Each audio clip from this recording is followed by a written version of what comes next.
welcome to my channel. I hope you're having a great day. It has been quite some time since I've posted a longer tutorial here, so I'm really excited to get into it. Before I do, I did want to mention my website really quick, CoreyFrankCreates.com. I really enjoy getting to connect with my audience, and one of the best ways to do that is for you to go to my website. You can sign up for my weekly email newsletter, read a little more about me and the things I offer.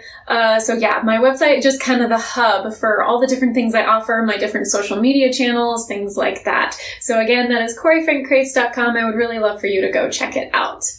Okay, today's tutorial, it is going to be time-lapsed. It's this painting I have in front of me, so I actually painted on a watercolor card so that, you can fold this and give it to someone as like a greeting card, which I think is really nice and special. So I have kind of some simple florals happening here with watercolor. I'm going to take you through that time-lapse tutorial. It was roughly a 20-minute painting. I'm going to condense it to a shorter amount of time, talk a little bit about my process, colors I used, and things like that. So without any further ado, let's go ahead and jump right in. So as is the case with any of these kind of simple loose paintings that I do, I did not start with an undersketch. With something where I want to be more accurate and have correct proportions, I do a light pencil undersketch. But with this case, it was just all about having fun and just loosely laying some floral shapes down. So this is more of that rose kind of shape. So I'm using my size 12 round brush, which comes to a fine point, a decent point, so I can get some of those finer lines in the middle as the petals start kind of coming together in that sort of circular spiral shape. Excuse me. And then just kind of going in very light washes of paint. So right now it's just very loose kind of working as I lay down those initial tones of, this is permanent rose color, so it's very nice light pink color. So those very loose washes, a little bit of wet into wet, especially right here. I'm now using quinacridone rose, which is a little bit more of a deep, vibrant pink, but you can see when I use that wet into wet technique, I've already laid down a little bit of paint, wet paint onto my paper, and then I go in with more wet paint over the top of that, and those loose edges just kind of flow into each other. I didn't mean edges, those loose paints just kind of flow into each other and you don't have as much edging. It's more of a sort of soft, right here too with this purple, I'm using dioxazine purple. So when you use that wet into wet technique, you are laying down either plain water or a wash of paint and then going over with more wet paint over the top of that, so it makes just these very loose feathered edges. And then of course when you paint, I'm combining that with some of those looser kind of strokes that are not on the wet paint, they're on the dry paper, so they don't fan out at the edges. So a combination of both wet paint on dry paper and wet paint on wet paper. So just continuing to do that in this very loose fashion, not really looking at having a ton of accurate details at this point. I am pushing things just a little bit darker here and there to have a little bit of contrast. So going back over some of these initial sort of flowers that I laid in, adding darker lines and not as much of that wet into wet technique, just so it creates that sort of shadowing as the petals come together. So that's kind of what I'm doing there, using the tip of my brush.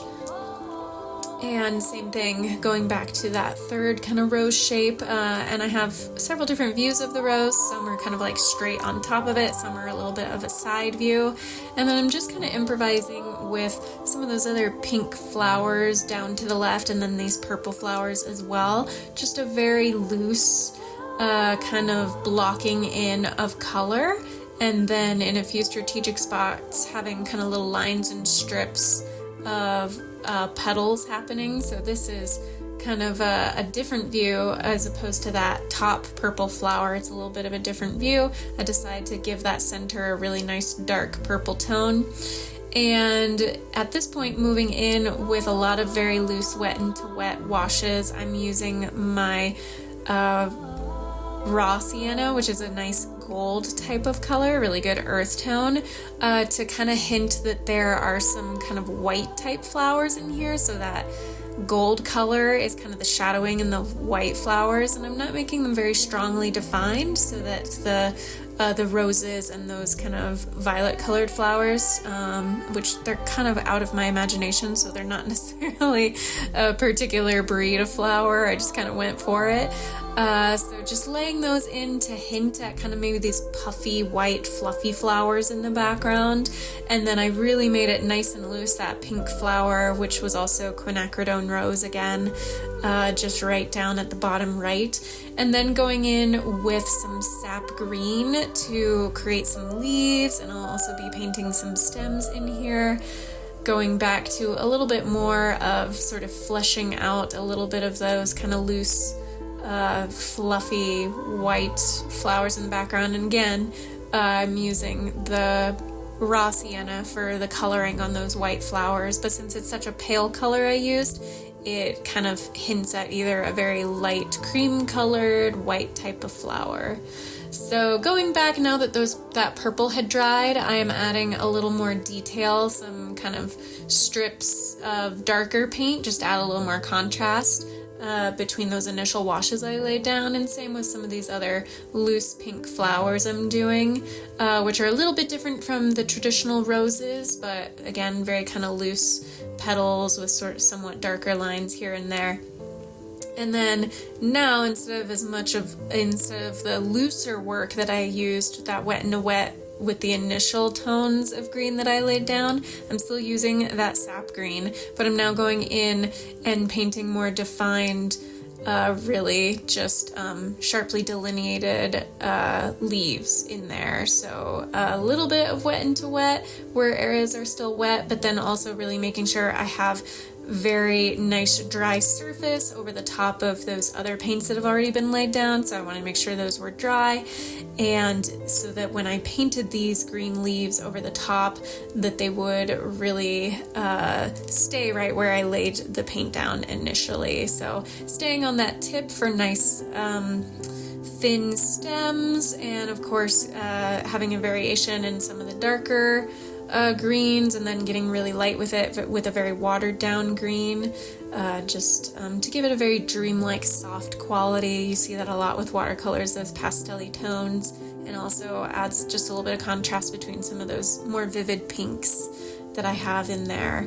So just wherever I kind of felt like, oh, I want kind of some stems or leaves here and there, I just sort of went with that. And then I just love adding a sort of whimsical touch to things, and I feel like those sort of splashes and splotches of paint do that. So I got quite a bit of water in my brush and put it in that permanent rose color, and just tap my brush over the top. Same with the dioxazine purple.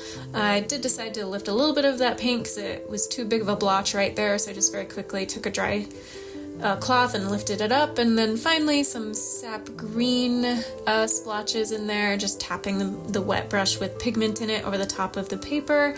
And then finally I did decide to add a signature to this.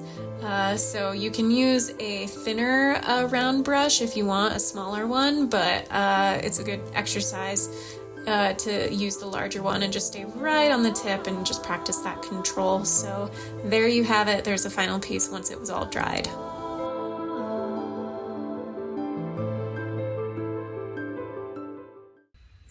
Thank you so much for watching. I hope you enjoyed that. If you did, please give this video a thumbs up. Go ahead and subscribe to my channel if you haven't already. I'd really appreciate it. And until my next video, be kind to yourself, be kind to others. God bless, and I will see you soon.